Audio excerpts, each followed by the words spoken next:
ஓம் சக்தி, ஓம் அதிபரா சக்தி. என் அன்பு குழந்தையே, உன்னை தேடி உன் அன்னை நான் வந்திருக்கின்றேன். என் குழந்தையே, உன் வாழ்க்கையில் வழிகள் மட்டுமே இருக்கின்றது என்று ஏங்கிக் கொண்டிருக்கின்றாய். நல்லதும் சந்தோஷமும் பெயரளவில் மட்டும்தான் என் வாழ்க்கையில் இருக்கின்றது.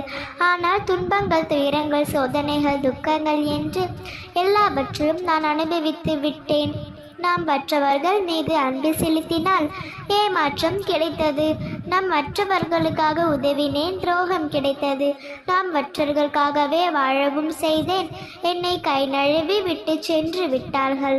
இந்த வாழ்க்கை என்னை ஒரு வழி பாதையா துன்பங்கள் மட்டுமே வந்து கொண்டு இருக்கின்றது என்றுதானே இப்பொழுது இந்த நொடி நீ வந்து கொண்டிருக்கின்றாய். இதோ உனக்கு பதில் தரவே நான் வந்துள்ளேன். இந்த மனித வாழ்க்கை எப்பொழுதும் ஒரு வழி பாதை அல்ல. இந்த வாழ்க்கை இன்னும் அழைப்பிற்கும் இரு வழிகள் இருக்கும். அப்படி இருக்கையில் உன் பிரச்சனைகளும் அதற்கான காரணங்களும் அது வந்த வழியையும் உன் அன்னை நான் அறிவேன். இந்த வாழ்க்கை பயணத்தில் துவக்குவதற்கு பிறப்பு என்ற வழியை ஏற்படுத்தி அனைவரும் வருகின்றார்கள். பயணம் முடியும் பொழுது இறப்பு என்ற வழியில் சென்று விடுகிறார்கள். இரவு ஒரு வழியில் வந்தால் பகல் ஒரு வழியில் வரும். அப்படித்தான் குழந்தையே, உனது வாழ்க்கையில் இருக்கும் பிரச்சனைகளும் ஒரு வழியில் பிரச்சனைகள் வந்தால் மறு வழியில் சென்று தானே ஆக வேண்டும். இங்கே எதுவும் நிலைத்திருக்க போவதில்லை, நிரந்தரமும் இல்லை என்று நீயே அறிவாய் அல்லவா? அப்படி இருக்கையில் வந்து போகும் பிரச்சனைகளுக்காக உனது பொக்கிஷமான நேரத்தை துளைத்து கொண்டிருக்கின்றாய். துன்பம் வருவதற்கு ஒரு வழி இருந்தால் இன்பம் வருவதற்கும் ஒரு வழி இருக்கும்.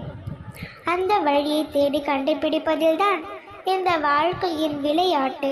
இந்த விளையாட்டில் ஒளிந்திருக்கும் ஒவ்வொன்றும் நீ கண்டுபிடித்தே ஆக வேண்டும். உனக்கான எல்லாமும், நீ கேட்கும் எல்லாமும், நீ விரும்பும் எல்லாமும் உன் வாழ்க்கையிலேயே ஒளிந்திருக்கின்றது. அதை நீ தேடி கண்டுபிடிக்கவும் மட்டுமே உன்னுடைய பணி. அதற்கு உனக்கு உதவுவதற்காகவோ ஒரு சில துணுக்குகளை அவ்வப்போது உனக்கு சொல்வதற்காகவும் உன் அன்னை நான் உன்னுடனே பயணித்து கொண்டிருக்கின்றேன். நான் உன்னுடனே இருக்கும் பொழுது நீ எதற்கும் கலங்காதே. உன் துன்பங்களை எல்லாம் துரத்தி அடித்து நிறைவில் உன் வாழ்க்கையில் இன்பம் காண செய்வேன்.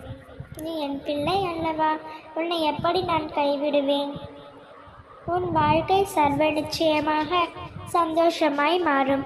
நம்பிக்கையோடு இரு, நிச்சயம் நல்லதே நடக்கும்.